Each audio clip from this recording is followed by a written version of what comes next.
রাজধানীর অন্যতম ব্যস্ত মোড় বিজয় সরণি। চারদিকে নগরীর 4 প্রধান রাস্তা থাকায় কর্মব্যস্ত দিনে এই সিগন্যাল পার হতে দীর্ঘ সময় লেগে যায়। অথচ এখন ভিন্ন চিত্র, খুব সহজেই অল্প সময়ে পার হয়ে যাচ্ছে যানবাহন। বেশ স্বস্তি নিয়ে কাজ করছে ট্রাফিক পুলিশ।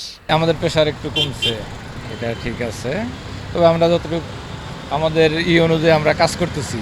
একই চিত্র আগারগাঁও, ফার্মগেট, মিরপুর সহ রাজধানীর বিভিন্ন ব্যস্ততম এলাকার। সবসময় যেখানে গাড়ির দীর্ঘ সারি লেগে থাকত, এখন সবই ফাঁকা, কোলাহলমুক্ত।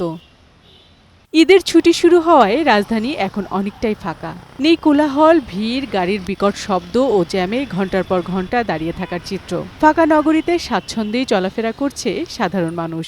ঢাকার শহর যদি সবসময় এরকমই থাকতো তাহলে আমরা মোটামুটি চলে ফিরে খুব পাইতাম।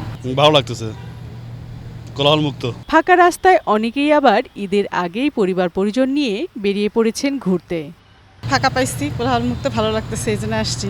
অন্য সময় তো বাচ্চারা সময় পায় না, এখন স্কুল বন্ধ, সবকিছু বন্ধ, ঈদের জন্য এই জন্য ঘুরতে আসা। ঈদের সময় ঢাকা ঘুরতে আসলে খুব ভালো লাগে, এটা আমরা সব সময় এনজয় করি।